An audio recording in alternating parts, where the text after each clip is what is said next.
Bom, boa noite. Vamos começar a última mesa do nosso encontro. E queria dizer para vocês que hoje de manhã, quando eu comecei a me preparar para vir para cá, eu fiquei pensando comigo que tarefa árdua, né, de comandar uma mesa com duas figuras tão ilustres. Eu fiquei pensando, eu não tenho nem roupa para isso, para usar aí. Por conta disso, eu resolvi vir até com um tênis novo, sabe? Só para poder sentar na mesma mesa que o André e o Pedro. Queria chamar os queridos aqui, André Vargas e Pedro Carneiro.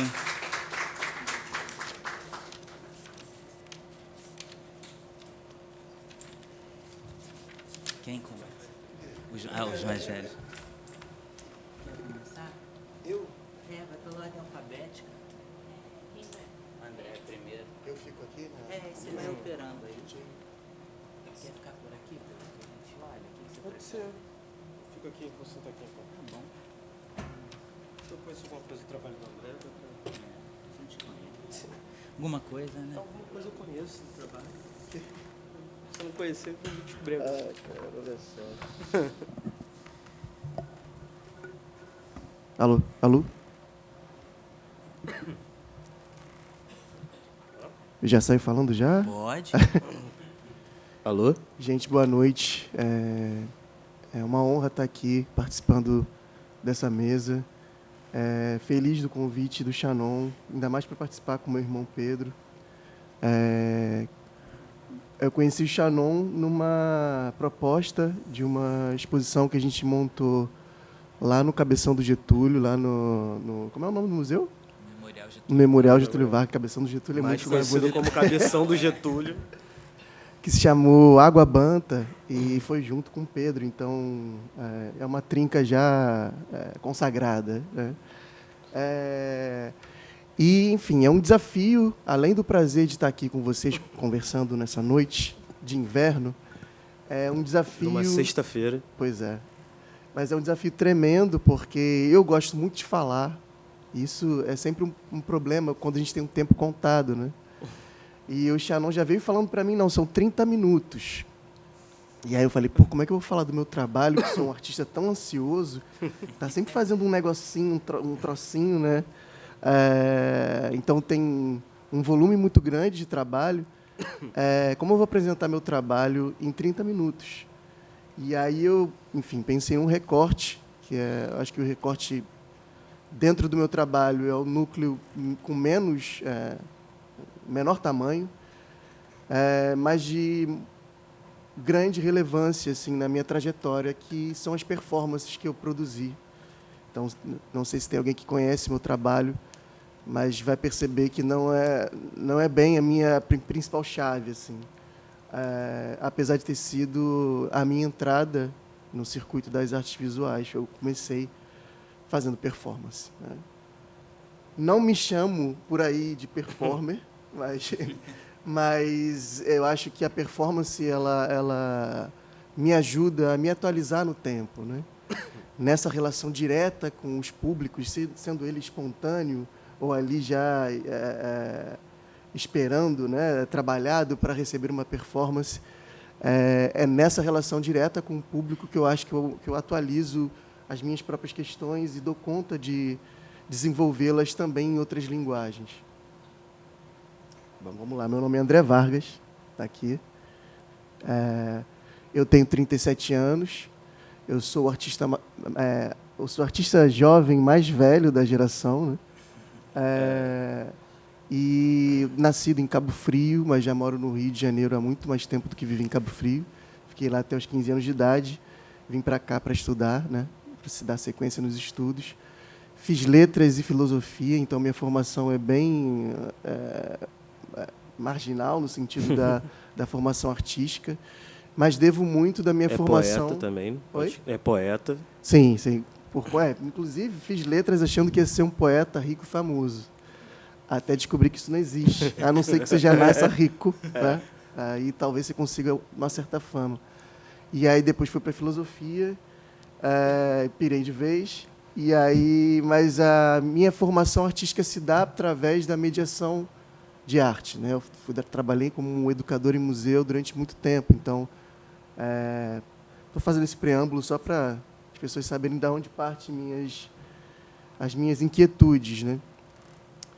Bom, e aí, em determinado momento da minha vida, trabalhando ainda como educador do mar,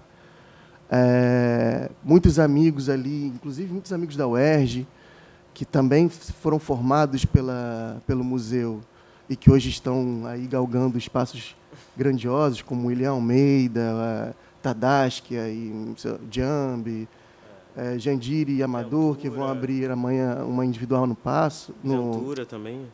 Quem? Ventura Profana. Não trabalhou no mar, não. Não trabalhou, não? Pensei Não. que ela tinha trabalhado. Rafa Bicuí trabalhou, enfim, Rafa entre outros Bicuí. tantos nomes que trabalharam no mar.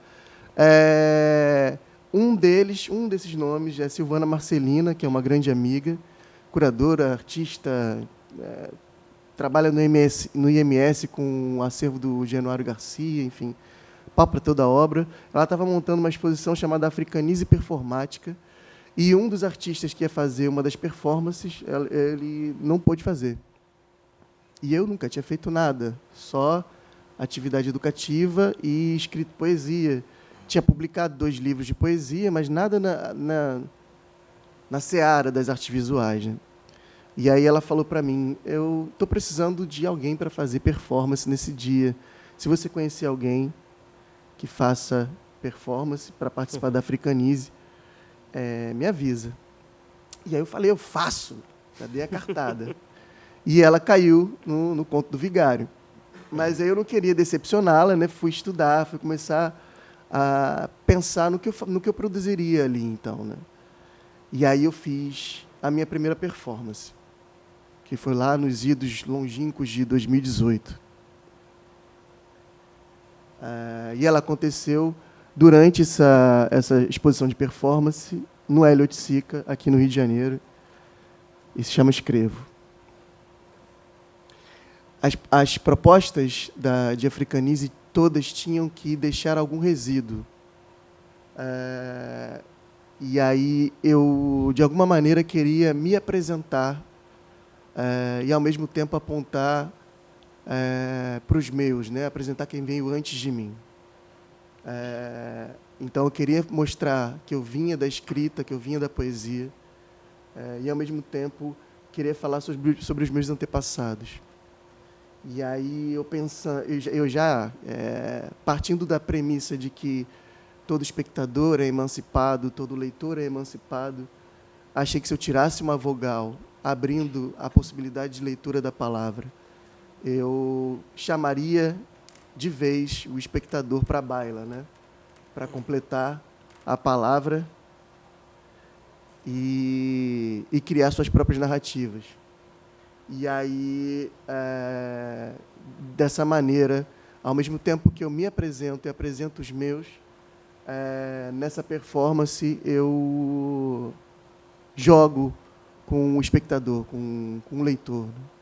E é um jogo que, de certa maneira, não deixa de criar um dilema ético, né?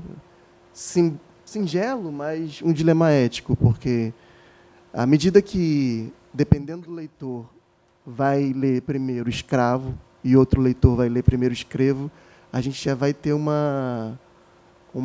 pelo menos um porquê a se averiguar, né? Por que se lê, às vezes, escravo, outras vezes escrevo?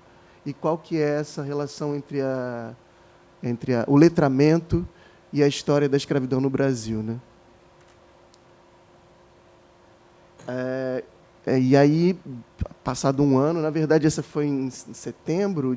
exposição foi em setembro de 2018. E lá nos idos de 2019 eu resolvo fazer então performances na rua. E aqui eu vou colocar só alguns para que não passe muito do tempo já estipulado pela mesa. Eu coloquei só alguns exemplos dessa performance, que é uma performance que eu continuo fazendo. Então, ela tem muitos registros, então eu peguei só 2 registros dessa performance. Esse aqui na própria fachada do Elliot Sica. que eu escrevo com giz de quadro, enfim, essa frase. Também, de alguma maneira, me apresentando nessa relação com a educação, né, com o quadro negro, com o giz de quadro, e apontando para questões históricas, né, do espaço, da organização do espaço, e de quais espaços foram relegados à população negra no pós-abolição, enfim. E fazendo essa demarcação das calçadas, das ruas, nos lugares onde eu mais frequentava, ou mais frequento, né? Que acabam sendo lugares de espaços de cultura ou de educação também. E essa eu fiz quando em residência lá no Maranhão, na calçada do Chão, que é um espaço cultural lá de São Luís.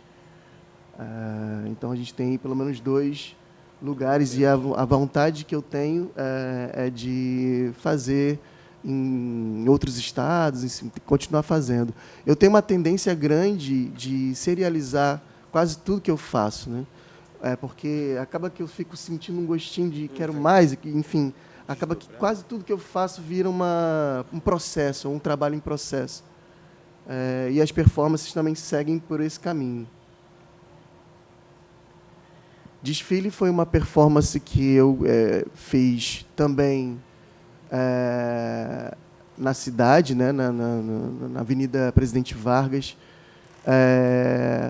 a convite do Leonardo Antan, que estava montando uma exposição virtual, naquela época terrível da pandemia, onde tudo era virtual, né? E era uma exposição para falar sobre os 70 anos de Salgueiro. 70 anos de Salgueiro a partir de uma data de um desfile específico. E aí a gente tinha que pegar qualquer desfile da década de 70 até os dias atuais, ele convidou os artistas para fazerem isso, né?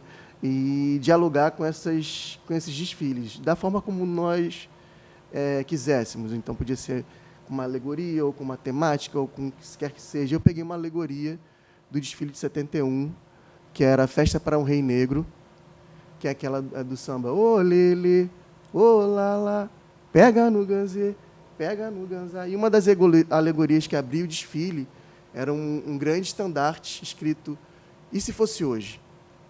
Naquela época, a pensar, e se fosse hoje a chegada de um rei negro, como nós o trataríamos, né? E aí eu reproduzi esse estandarte em tamanho menor e fiz o desfile exatamente no mesmo lugar onde a escola começava o desfile, né, aqui na Presidente Vargas. Só que, naquele momento, um ano que não teve carnaval, que não teve desfile. Então, a pergunta, e se fosse hoje, atualizada aquele momento, produzia novos sentidos, né? E se fosse hoje o carnaval? E se fosse hoje, enfim, o escondolelê, né? E aí, enfim, fiquei um tempo ali atravessando o Presidente Vargas. Essa performance, no caso, tem um registro de vídeo também, mas, enfim, como a gente tinha pouco tempo, eu resolvi trazer só as fotografias. E aqui eu trouxe só 2, mas tem muitas outras fotografias também.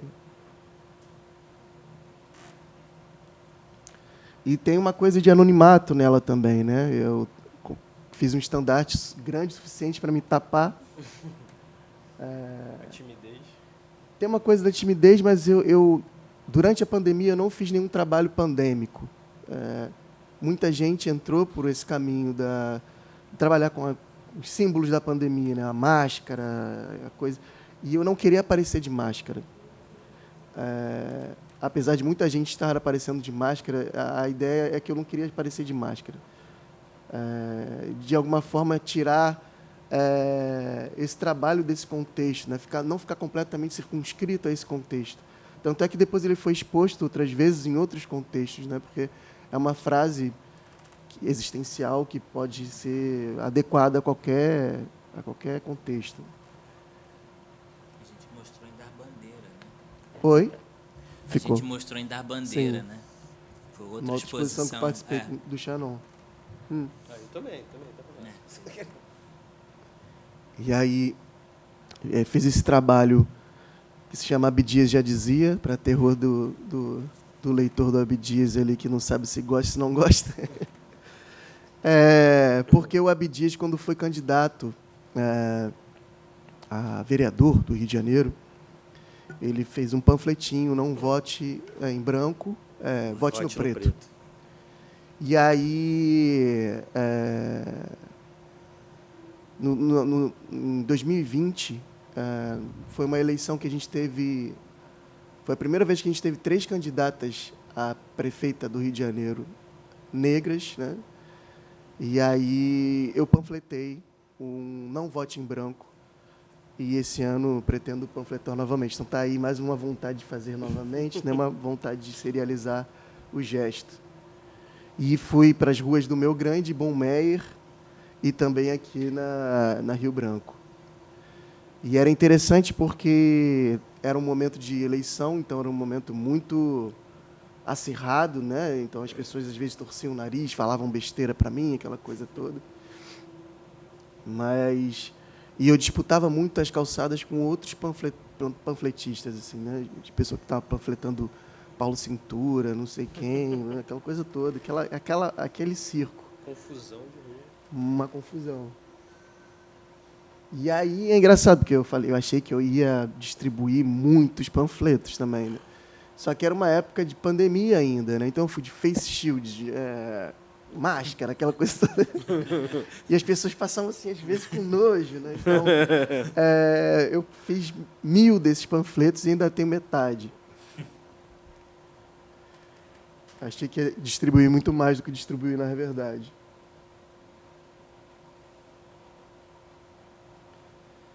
E aí, em 2021, eu começo uma série de ações performáticas na rua, nos sinais, né, nos semáforos da cidade, um pouco disputando a lógica das mensagens bíblicas que aparecem pela cidade, então profetizando outros finais de mundo, né, porque a gente parece que tem um fim do mundo só, né, que é o fim do mundo bíblico, e por que não pensar em outros finais de mundo, outras profecias para disputar essa narrativa da rua, né?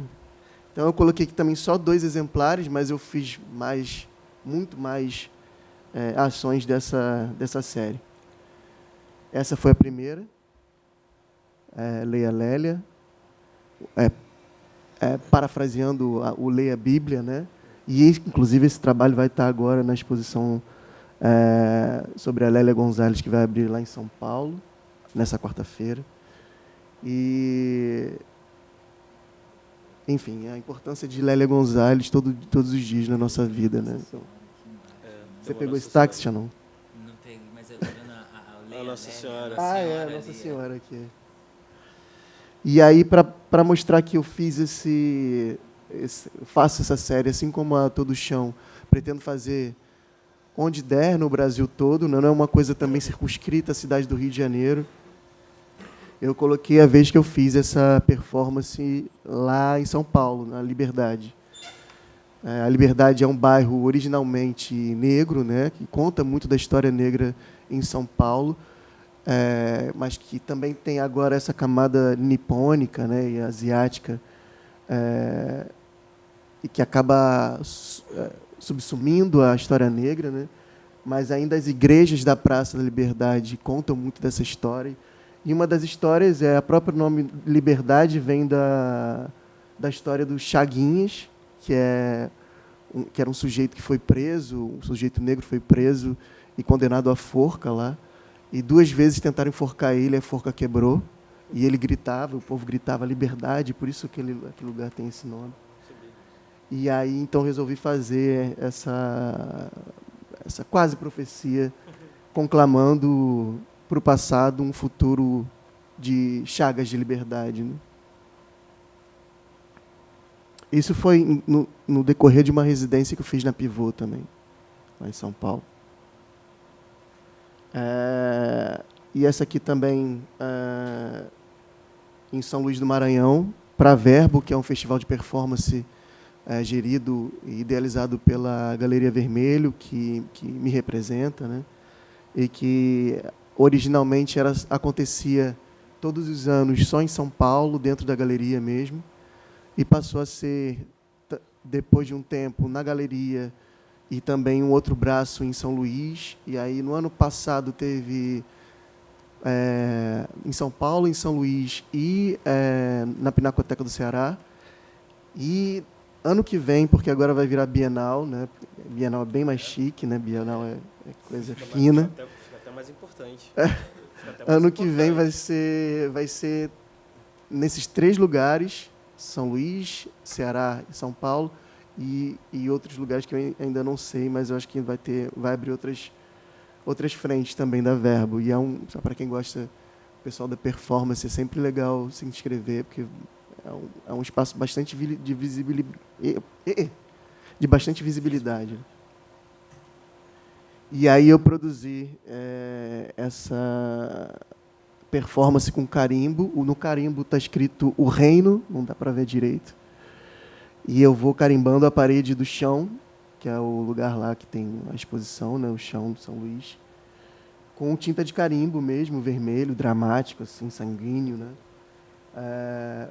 A ruína, né? Então, a relação entre o reino e a ruína, que é uma coisa muito aparente, sobretudo nos 2 lugares onde eu fui nessa residência, que foi São Luís, o Centro Histórico de São Luís, e também Alcântara, que também tem muitas ruínas, né, do período dessa expectativa pela chegada da família real lá, e nunca foram, enfim. E aí, para também pensar a ruína as possíveis ruínas da colonialidade e as possíveis ruínas do nosso corpo em resposta a essa colonialidade, né? Essa foi uma performance também pública, né? Então, percorrendo algumas praças do Rio de Janeiro. Ela, a princípio, surgiu como vontade de fazer panfletos também, e panfletar essas mensagens pela rua, mas como foi um evento inscrito no FOCA, e o FOCA tem um pessoal que fiscaliza, né, que diz se pode ou não pode fazer, você tem que mandar o que você vai fazer, e aí eles dizem se pode ou se não pode. E aí tem uma cláusula lá que trabalhos que gerem resíduo na cidade não podem ser feitos, então panfletar gera resíduo. Eu não pude fazer do jeito que eu queria, mas aí, como gosto de aprender com a rua as suas próprias dinâmicas, as suas próprias linguagens, então o gesto de panfletar e o gesto também do homem... Às vezes fica mais alto, né? O gesto do homem placa também, que é muito comum nas praças. Então, eu resolvi fazer o trabalho dessa maneira. E foi interessante porque o texto é grande, não sei se está dando para ler direito, mas está escrito: vende-se casa grande com senzala, 17 quartos, tronco, 22 saletas, grilhão, grande terreno ocioso, ambiente bucólico e opressor, e toda mobiliada com móveis coloniais decadentes. É entrar e queimar. Tratar com o passado brasileiro. Telefone 1530-2023. E aí era interessante porque, como o texto é grande e eu ficava circundando pela praça, as pessoas tinham dificuldade de ler de uma vez, né? Então, muita gente vinha para mim perguntar onde era a casa, porque estava interessado em comprar um terreno, uma coisa assim, porque via só o primeiro, né, o Vende-se Casa Grande, e não via o restante. E tinha gente que ia lendo aos poucos, né? Pessoas que estavam paradas na praça, lia a primeira frase, achava interessante, depois iam lendo e depois iam ficando meio descabeladas, né? Ao decorrer da leitura.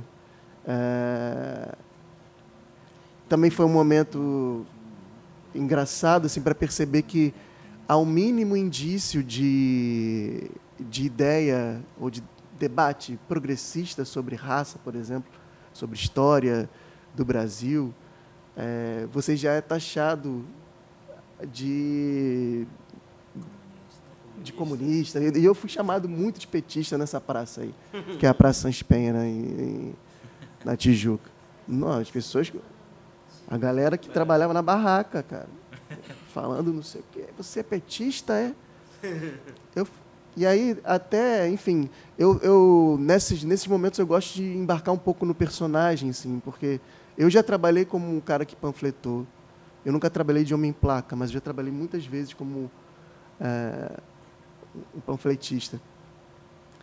E você, às vezes, nem sabe o que tem no papel que você está panfletando, né?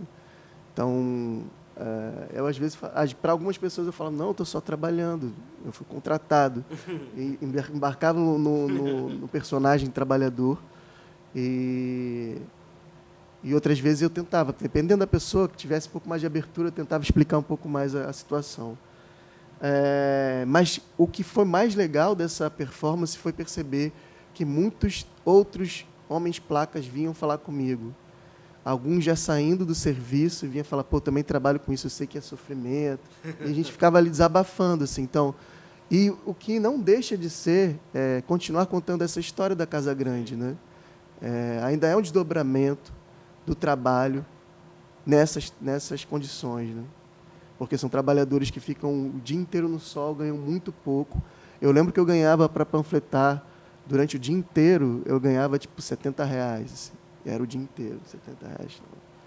Era brincadeira. Então, também são duas fotos de praças diferentes, né? Praça Sans Penha e aqui a Praça Mauá. E também fiz na Praça de Guilherme, lá em Padre Miguel. Então, também é um processo. E essa, eu acho que é a minha última dessa apresentação, até que eu fui bem. Ótimo. Que foi uma performance que eu fiz, que foi, acho que a última performance que eu fiz, que foi na Verbo, novamente. Se chama Minha Cabeça é Meu Guia, que eu... na verdade, estive mais trabalhando produzindo a guia do que na performance. A performance que dura, 5 minutos no máximo. Mas a produção das guias foi, 3, 4 meses de produção de guia, porque eram 3 guias de mais ou menos 20 metros. E tudo organizadinho em 7x7. Então, foi mais demorado. E aqui são duas fotografias que mostram um pouco, assim, acho que essa performance, o vídeo dela eu acho que é mais interessante, porque há muito movimento, né? À medida que a minha cabeça vai sendo tomada pela guia e depois retomada, né? Quando eu vou deixando as guias pelo chão, a narrativa que se faz, né?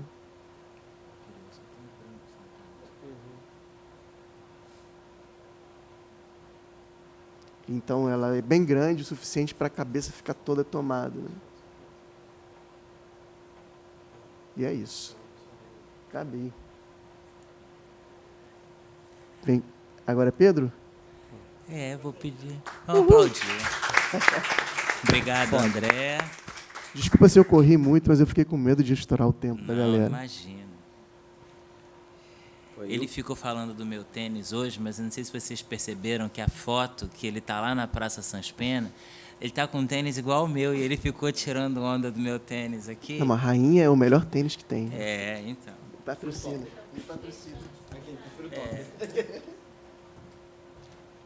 Carol, você dá um help ali?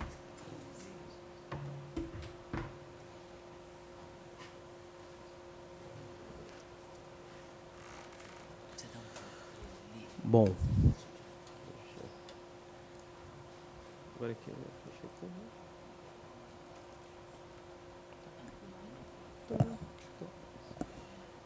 Só que a apresentação. Aqui? Não, aqui.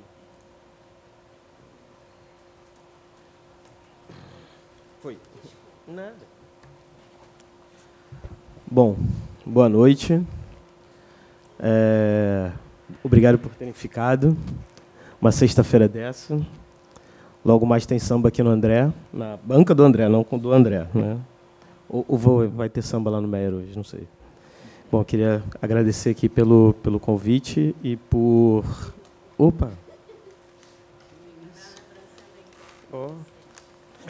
E... Bom, feliz em dividir essa mesa com o André, que é um irmãozão, e com o Shannon, também, que está... A gente está aí discutindo, conversando sobre trabalhos e outras coisas há com esses dois há muito tempo. E aí eu vim trazer um pouco do meu trabalho. Também estava muito na dúvida do que eu vou falar, o que eu ia trazer. Aí eu mandei uma mensagem anteontem para o André. Perguntei, André, o que tu vai fazer? Aí o André falou o que ia fazer. Falei, então acho que eu vou seguir mais ou menos na mesma linha. A princípio eu pensei, eu estou com uma exposição, vou fazer um merchan aqui, e um convite. Eu estou com uma exposição no Sesc Madureira, se chama Antes que a Memória Me Esqueça.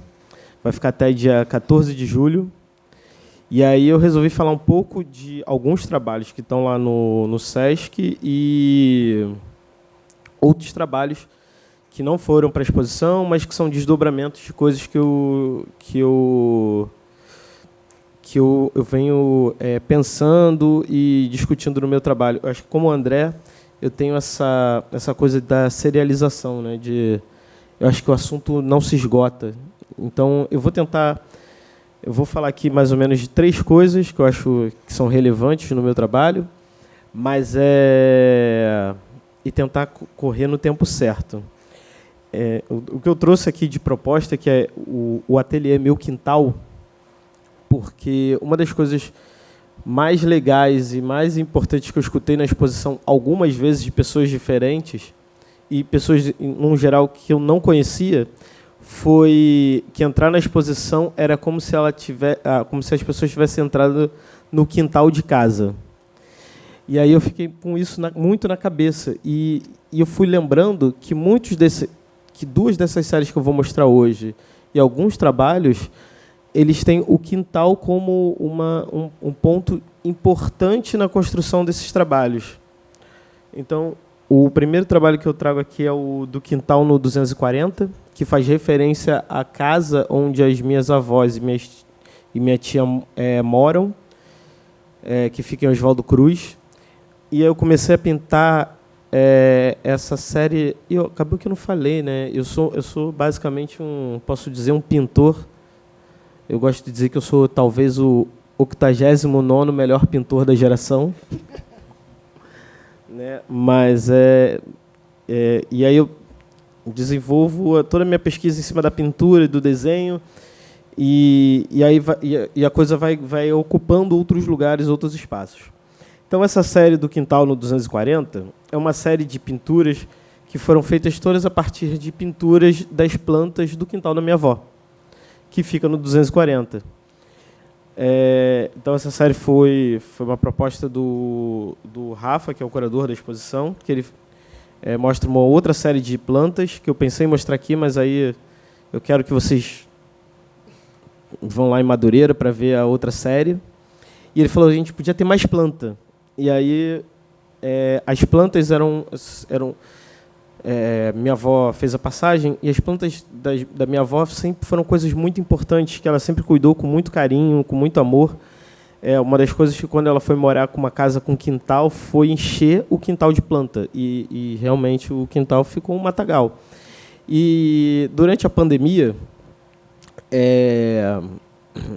eu fui ficar com elas para tentar ajudar, né? Fazer compra no mercado, receber alguma coisa da rua e tal. Era para ficar 15 dias, fiquei 5 meses direto. E o quintal era justamente esse lugar que era o lugar de respiro, né? A pausa do você ficar enfurnado na televisão falando assim, olha, cresceu tantas mortes hoje, ainda não tem vacina.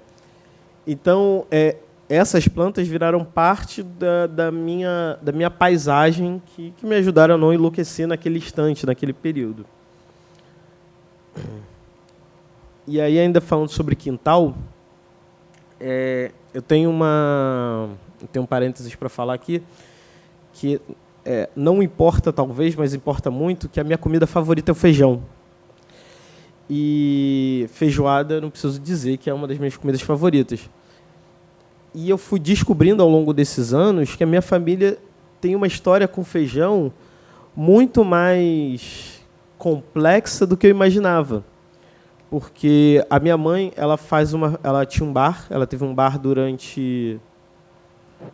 eu vou chutar aqui, que agora esqueci mais ou menos, mas é quase 20 anos. O André já foi também no bar.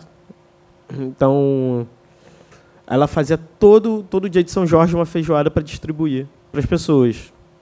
E aí, obviamente, a feijoada foi crescendo. Aí virou feijoada com roda de samba. Virou a feijoada, aí começou a não ser tão gratuita, porque a feijoada cresceu e ela tinha que comprar mais coisa. Mas cresci com essa coisa da feijoada. E como eu sempre gostei de feijão, tinha uma coisa que meu avô, ele todo dia ele deixava uma panela de feijão em casa, porque ele dizia que é para quando Pedro chegar, ter feijão, porque eu só comia com feijão. Eu gosto de falar que assim, é uma injustiça, assim, essa culpa. Eu levo com uma certa injustiça, porque, ao mesmo tempo que meu avô falava isso, que tinha que ter uma panela de feijão para mim, tinha que ter uma panela de feijão uma panela de farofa para o meu primo, que meu primo comia tudo com feijão. Então, logo, você chegava na casa do meu avô e não importa a comida que fosse, sempre tinha feijão e farofa. Então, ele sustentou o meu vício, na verdade, brincadeiras à parte. E há pouco tempo atrás, a gente conversando sobre histórias de família, descobri que o meu bisavô Tibúrcio, meu bisavô Tibúrcio, morava em Ramos. Ele fazia todo dia, 1º de maio, que era aniversário dele, Dia do Trabalhador, ele fazia uma feijoada para distribuir em Ramos também para a galera. Então tem essa coisa desse feijão. Eu comecei a fazer que eu fiz essa instalação, que é para os meus feijões favoritos, com amor, que eu conto um pouco dessa história familiar que vem do feijão. E queria trazer realmente um pouco de quintal. Então, a instalação ela acaba sendo composta por essas panelas e esses utensílios, que a princípio eu comprei, para fazer no final de uma residência que eu fiz da Casa da Escada Colorida, eu queria, para finalizar a residência, fazer uma feijoada. E aí era durante a pandemia. E aí a gente veio o segundo lockdown. E aí eu não podia fazer a feijoada e distribuir como eu queria. Tinha tudo comprado. Comprei panela nova, talher, comprei prato, enfim, garfinhos, colher. Só não tinha comprado ainda a comida ainda, felizmente. E aí, enfim, fechou. E aí fiz digamos assim, um ready-made ali com essas panelas. E quando eu fui fazer a exposição, eu queria olhar de novo para esse trabalho com mais carinho, mais atenção. Então, o trabalho é composto por essas panelas, por esses utensílios que eu pintei de dourado, por 3 pinturas de 15 por 15, que é uma pintura que faz referência ao meu avô Tibúrcio, meu bisavô Tibúrcio, meu avô Nilson, minha mãe, com 2 fotos que são essas fotos de eu fazendo e coletando feijão, e uma carta extensa, que aí eu deixo também para quando vocês forem lá na exposição, vocês lerem a carta e descobrirem para quem é. Então, aqui eu trouxe algumas visões do feijão. E coloquei essa série de plantas. Assim. Muitas plantas eu comprei para a exposição, outras eu roubei do quintal, roubei do meu ateliê, roubei de casa, e que foram compondo essa grande mesa que você passa e perpassa. E, felizmente, as plantas estão se dando muito bem na galeria. Nenhuma foi roubada, também, que é importante, porque as plantas foram chegando, e aí eu brinco que a exposição está um sucesso com a galera 65+. Então a galera está vendo as plantas, e aí elas falaram assim, essa espada aqui de São Jorge, eu vou pegar uma mudinha. Esse oriri aqui dá para pegar uma mudinha também. Eu falei, calma, gente, a exposição tem que ficar 3 meses. No último mês está liberado, mas assim, vamos com calma. E as plantas estão crescendo, estão ficando floridas, estão bem bonitas. Então, aqui é outra visão da instalação. E, enfim, e aí, falando, né, minhas avós são pontos importantes no meu trabalho, porque é quase como fazer uma historiografia particular. Né? E aí, nisso, eu comecei a desenvolver esse trabalho, que agora eu vou mostrar aqui, que se chamam Paisagens Humanas, que normalmente são essas séries de pintura que as pessoas, num geral, estão de costas para a gente e elas estão ou andando ou olhando para um horizonte que a gente não vê. Esse trabalho talvez seja um pouco íntimo. Eu digo que é uma busca por uma leveza dentro da pintura. A história da pintura é uma história, é um fardo pesado, digo particularmente para mim. Pintar é um fardo e encontrar uma pintura que se torne leve é um desafio muito grande. E nesse desafio que eu fui encontrando o que eu chamo de paisagens humanas, dentro da experimentação, da cor e da figura. No geral, as figuras têm um fundo rosa muito avermelhado, né, e as figuras estão em preto e branco, porque nessa investigação eu fui entendendo que essa cor rosa ela criava uma profundidade em contraponto à figura preto e branco. E nesse preto e branco eu também fui investigando esses tons de preto e branco. Eu tenho como uma base no meu trabalho que eu chamo de sample visual, né? O sample visual ele é basicamente um roubo poético, digamos assim, uma antropofagia,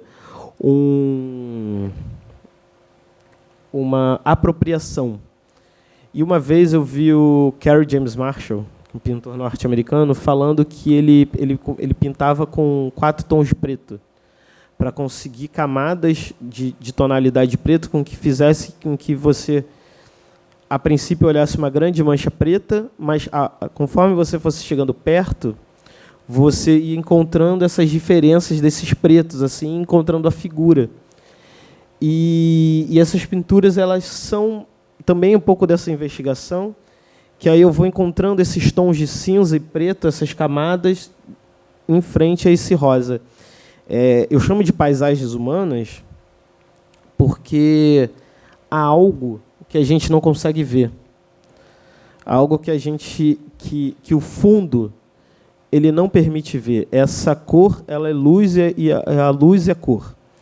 Então, é como você entrar num espaço ofuscante e que você não consegue ver qual é essa paisagem que a pessoa retratada está vendo. Mas você está vendo essa pessoa, esse humano, né? Então, por isso que é esse jogo de paisagens humanas. Esse trabalho, inclusive, estava na nossa exposição Água Banta. Então, eu trago um pouco disso, dessa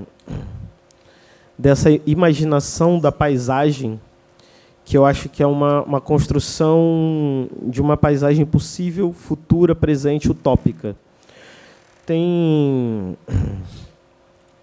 uma coisa que eu digo que eu parto de momentos e representações de lugares onde eu passei.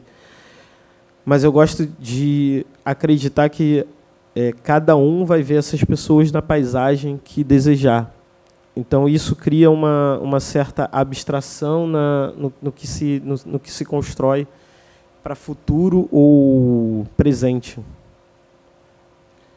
Aqui eu acho que eu trouxe o vídeo, não sei. E aí, a partir disso, eu trouxe... Acabou que eu não botei o vídeo aqui. Dei mole. Tem outra série de trabalhos que é dessa coisa da leveza, que é Traçar Traçantes, que foi o vídeo também está na exposição. Foi até bom o vídeo não está aqui no YouTube, mas aí que é outro motivo para vocês verem, que eu, andando na Praça 15, eu encontrei uma barraquinha que o cara vendia cartuchos de bala usado. Uma série de cartuchos, assim. E aí eu fiquei muito instigado com o fato da pessoa vender o cartucho de bala usado. E aí o que eu fiz com isso? Comprei os cartuchos de bala usado. Eu tenho 2 histórias da minha vida, que eu vou tentar ser... Senão, fico contando muita história, eu perco tempo. Que eu tenho... teve uma vez que uma bala quase entrou no meu quarto, quando eu era pequeno, que eu estava desenhando. No lugar onde eu estava desenhando. E teve uma outra vez que eu, bem criança, assim, quase como uma criança sonhadora, tinha acabado de chegar à casa da minha mãe, que era no interior, na roça, e eu tinha acabado de aprender sobre estrela cadente. E era anos 90, então era muito comum a gente ter tiroteio de traçante. E quando eu olhei para o céu, meu pai morava no Engenho Novo, quando eu olhei para o céu, eu comecei a ver o céu sendo tomado pelo que eu achava que eram estrelas cadentes. E aí quando eu fui chamar meu pai ele deu um grito de horror e mandou eu entrar imediatamente. Eu achei que eu tinha feito besteira. E aí, enfim, aí eu descobri nessas mesmas férias o que era um traçante. Então eu fiz esse trabalho que eu a partir desse molde, dessas balas que eu comprei, eu fiz uma série de pastel seco, pastel oleoso, que é o giz, né, o coisa, do molde dessas balas. E do molde dessas balas, eu fui traçando linhas, desenhos na parede. Foi um site específico, uma performance, né, que foi filmada. Enfim, e aí aqui a foto do detalhe do cartucho e das linhas. Tudo isso dentro dessa ideia de tentar encontrar leveza dentro dessa pulsão de morte que às vezes a gente encontra na vida, né? Eu tenho um desafio muito grande, porque eu acho que falar às vezes sobre morte, sobre tragédia, para mim é muitas vezes muito fácil. Eu acho que para um geral, para a gente é muito fácil, sim. E tentar encontrar esse ponto de virada, de que algo que pode ser pesado pode se tornar leve, é uma coisa que é muito importante para mim, até para a minha cabeça, né, para não pirar de vez. Dito isso, naquela mesma época lá que eu estava lá no quintal da minha avó, no quintal das minhas avós e da minha tia, lá fazendo as paisagens humanas, desenvolvendo as paisagens humanas, eu comecei a pintar o que eu chamei de tropicaus. Se as paisagens humanas, para mim, são encontrar essa leveza no ato da pintura, no gesto de pintar, tropicaus é o meu enfrentamento direto a essa pulsão de morte. Porque é isso, ao mesmo tempo que eu estava lá no quintal, pandemia, fechado em casa, começam a pipocar várias manifestações pelo mundo, né? Tivemos as manifestações do Black Lives Matter e tudo mais. E aí eu comecei a desenvolver essa outra série simultaneamente, que se chama Tropicaus. Tropicaus é uma junção de palavras que faz referência a Tropicália e caos. Caos porque nessa época eu estava lendo um filósofo chamado Hakim Bey, e ele tem um livro chamado Caos, e no livro ele diz que o caos não é algo ruim, como a gente coloca num geral, né? Caos é uma nova ordem, ou seja, é uma desordem pré-ordem. E aí eu fiquei com essa junção de palavras, eu ficava assim, cara, Tropicália, né? A gente está vivendo um caos tropical, assim, nesse momento pandêmico e tudo mais. E aí eu fiz essa junção de Tropicália com caos. De novo, sampleando, me apropriando dessas duas coisas. E aí, o Tropicaus, ele é basicamente a minha liberdade como pintor, que eu interajo diretamente com essa história da arte da pintura, refazendo ao meu ponto de vista e me colocando como parte como parte dessa história. Então, nisso vem a série dos Santos Marginais, que eu vou desdobrando, vou colocando. Aí o trabalho vem ganhando outra cor, a cor fica mais vibrante, mais viva.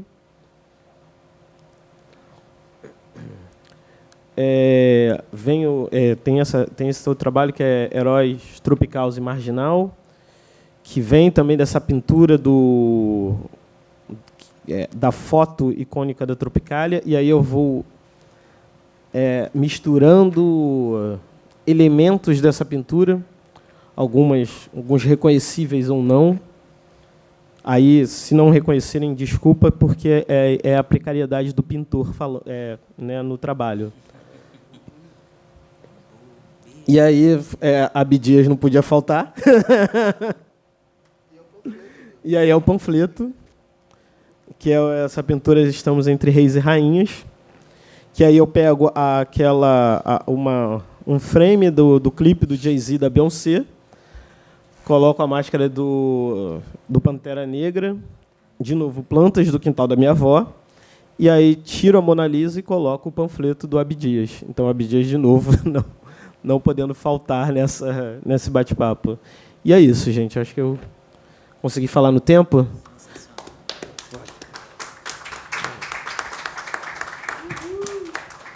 Obrigado, Pedro.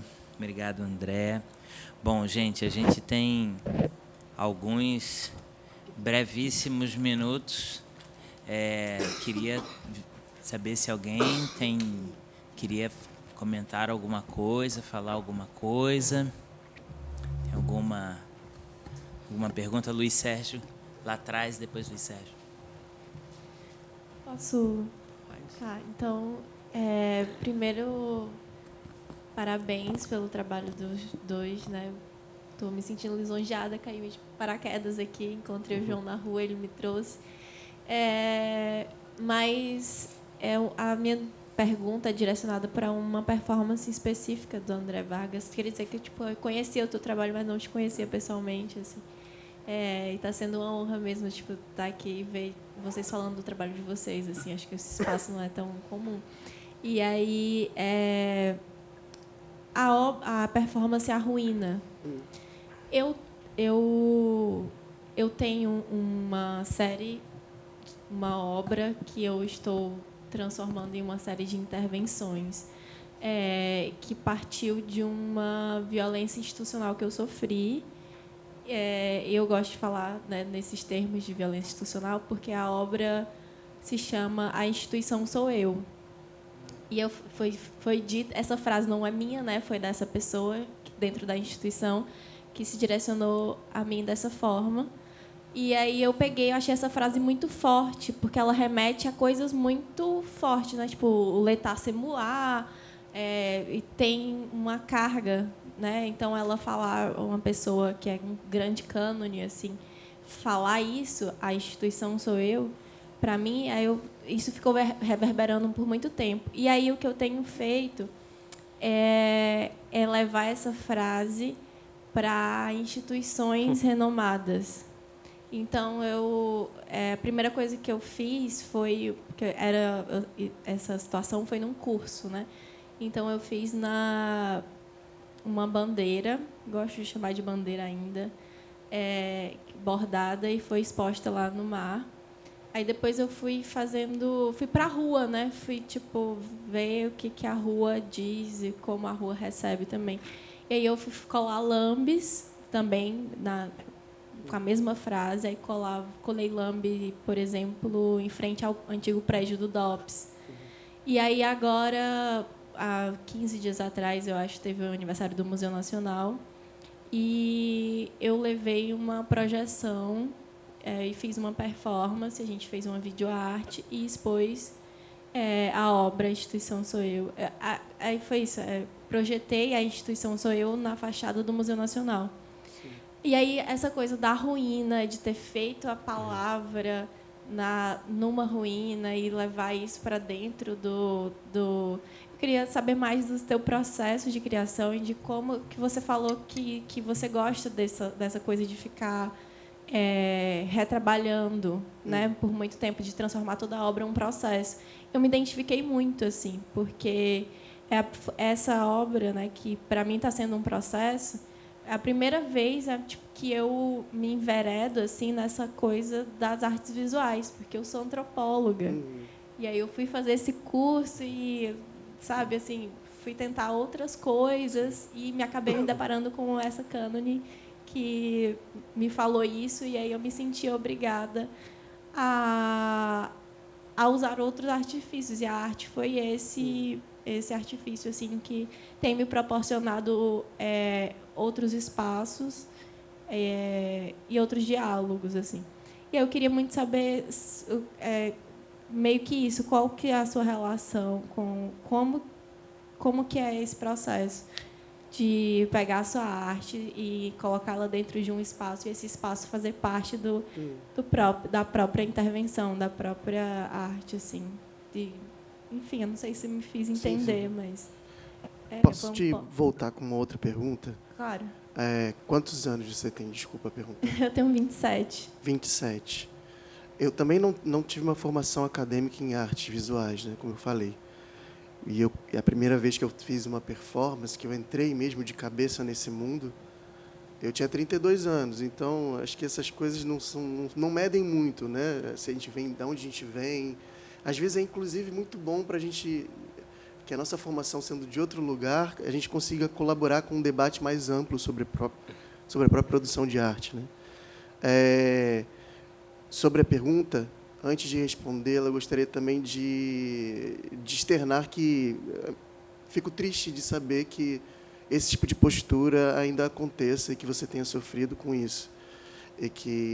Mas que fico feliz que você tenha conseguido responder isso com arte, né? E eu, de alguma maneira, olho para o meu processo, sobretudo nas performances, como processo de mapeamento e de demarcação de espaço. Então, a reprodução, ou o fazer de novo a performance, serializar o gesto, é também uma proposta de demarcação de espaço. Então, quando eu faço todo o chão de rua, em várias ruas, eu estou mostrando que esse tipo de discussão, ou eu estou propondo que esse tipo de discussão seja possível em todos esses lugares. Porque realmente, né, essa história perpassa todas as esquinas da cidade. Então, quando eu faço, se eu fizer de novo a ruína, o reino e a ruína, em outro lugar, entendendo de antemão que todo lugar corresponde a uma ideia de reino e uma ideia de ruína. Então, é por isso que eu repito, é por isso que eu tenho vontade de fazer novamente, porque eu não acho que aquele gesto está parado naquele lugar. Aquele gesto pode ser experimentado em outros lugares, visto em outros lugares por outras pessoas e servir de alguma maneira como ponto de reflexão sobre uma temática ou não, assim, mas de alguma maneira demarcar aquele espaço como um espaço de reflexão. Então, um pouco nesse caminho que eu entendo a repetição. Vou fazer uma pergunta, Pedro, para a gente, né? Mas eu queria antes fazer alguns comentários, né? Primeiro,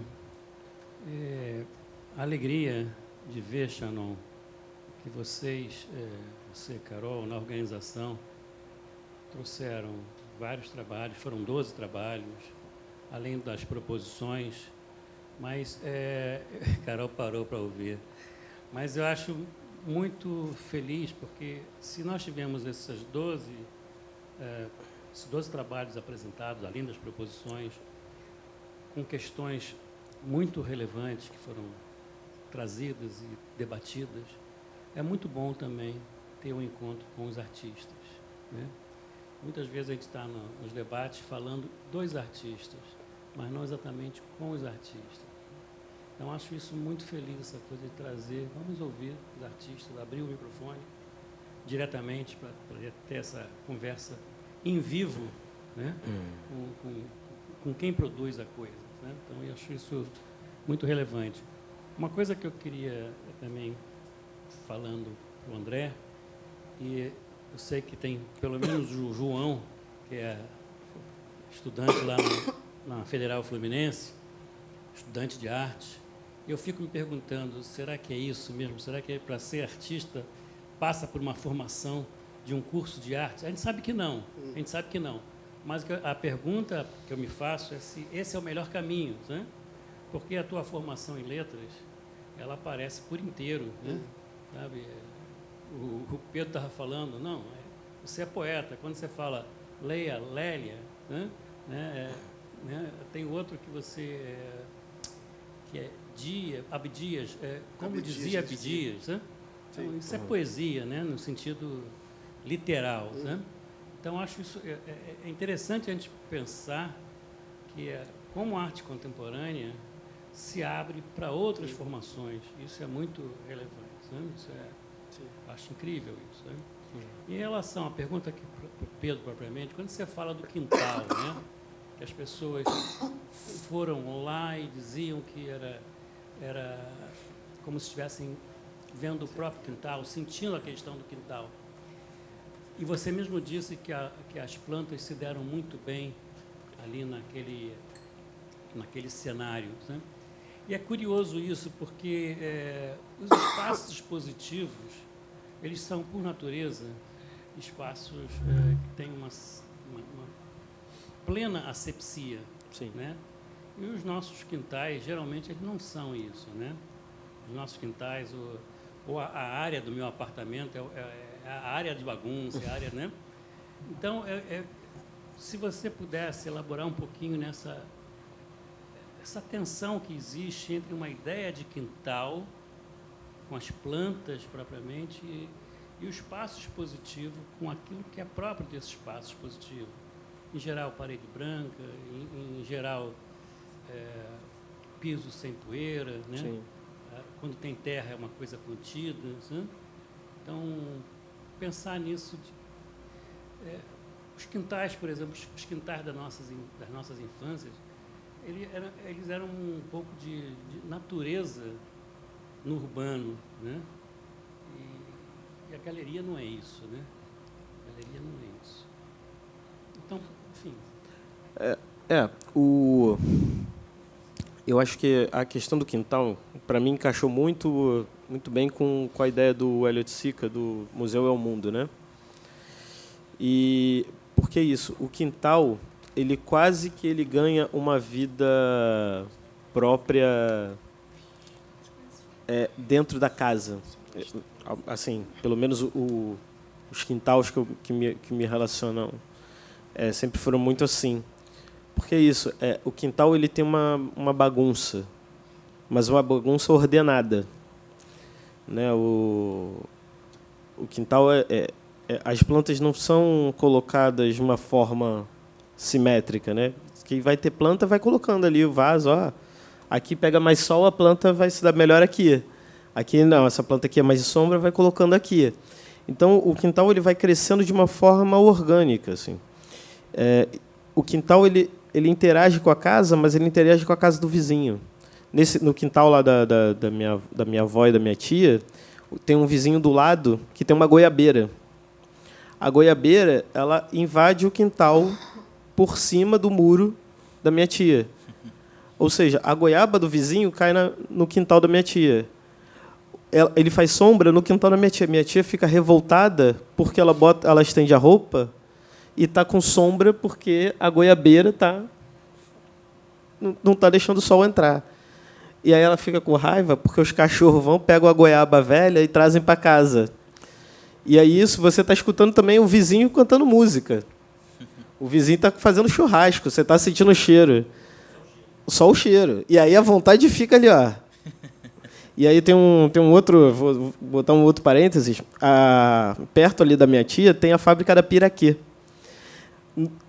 Dependendo da hora que você está no quintal, vem cheiro de bolo, de biscoito. E aí vai te dando fome. E é isso. E o quintal é também... vamos reunir a família. Vai quintal.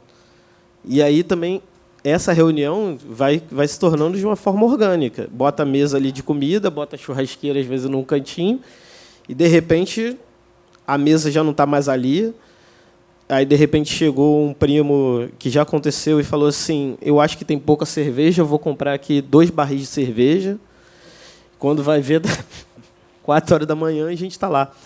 E aí era uma coisa que eu fiquei feliz, porque quando eu fui fazer a exposição, minha família basicamente ali, Oswaldo Cruz, né, Zona Norte e tal, fazer a exposição em Madureira era um ponto importante para mim, porque... Primeiro que a primeira exposição solo, né, num espaço no Sesc, por exemplo, com quase total liberdade ali, e que eu queria que as pessoas se vissem na exposição, se sentissem parte da exposição. Então, a gente foi montando a exposição ali, criando a expografia e tal. E aí eu fui montando essa instalação e a instalação foi a última coisa a ser montada. E realmente assim, era uma outra exposição antes da instalação. Era isso, eu sentia um incômodo porque era meio asséptico ali, era quadro, né?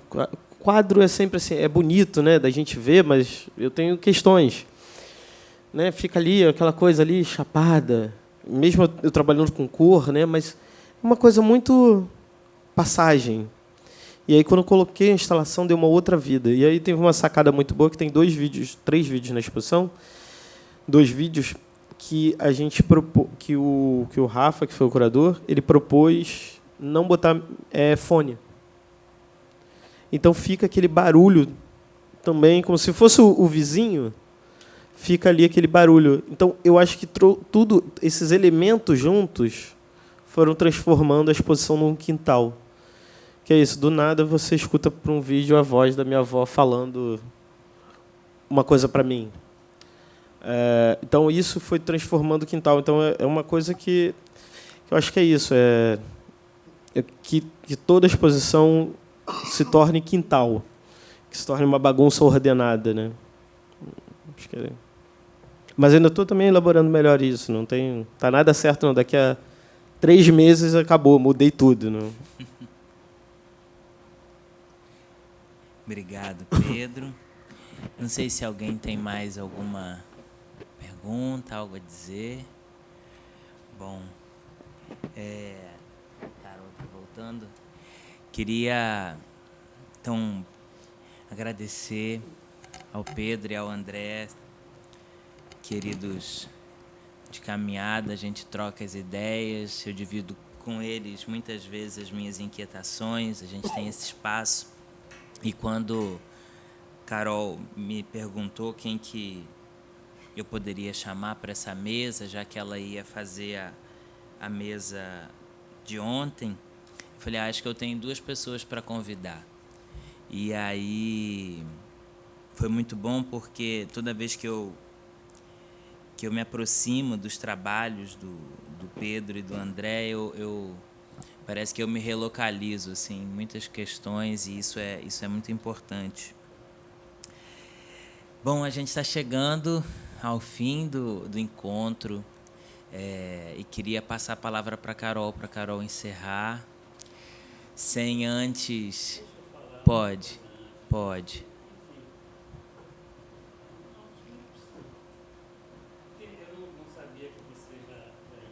Tudo bem. Mas eu acho que não dá para encerrar, eu acho, sem, de fato, falar da organização, sabe? Isso já tem sido repetido aqui, sabe? Mas eu acho que Carol e Shannon, nesse processo, né? Não sei se o André e o Pedro... Não chore, não vai ser coisa bem simples. Na verdade, esse é o segundo encontro que eles organizam. O primeiro foi em 22. Eu tive a alegria de trabalhar nisso com outra colega da UFRJ em 18 e 20. 20 foi online. Depois disso, Carol e Shannon pegaram esse desafio e tem feito muito melhor do que nós fizemos lá atrás. Eles têm trabalhado com muito afinco e eu acho que o encontro que eles 2 realizaram, e é claro que a gente não realiza nada sozinho, são muitos parceiros, só ver as instituições que estão aí as logos, o próprio Centro Cultural Justiça Federal, Flávio está lá em cima, sabe? Sem falar nas participações, né? As pessoas que vieram de outros estados, que são um encontro regional, pegando os 4 estados. Mas acho que isso é um trabalho incrível que está sendo feito, né? Trabalhando com jovens pesquisadores, uma coisa que vocês fizeram agora, recentemente, porque nós não tínhamos isso, é a ideia do recém-doutor, né? Antes precisava ter um vínculo, tinha que ser doutorando, não podia ser doutor recente, né?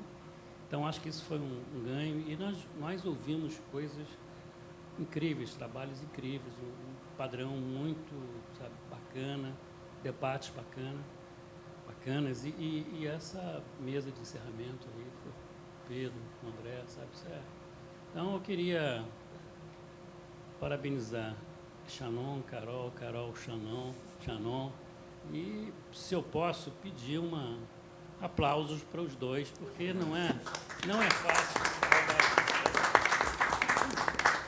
Obrigado, Shannon. Obrigado. Carol. A gente que encerra, né? Todos juntos. E só agradeço também novamente Agora nós temos 2 inscritos que foram selecionados, temos 2 que foram convidados, mais 2 convidados e assim, é um espaço que vou até registrar que quando começou a ter espaço em termos de congresso para artista, para proposição artística, para escutar artistas também, foi Luiz que fez.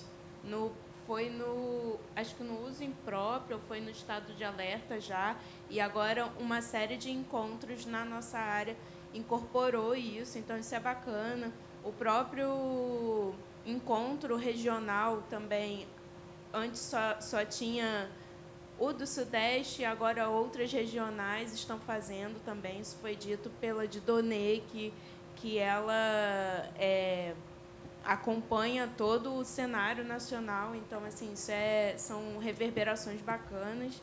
E, assim, né, novamente, registrar meus agradecimentos, minha alegria de trabalhar com o Shannon. Foi muito difícil, assim, esse ano, a gente está na metade.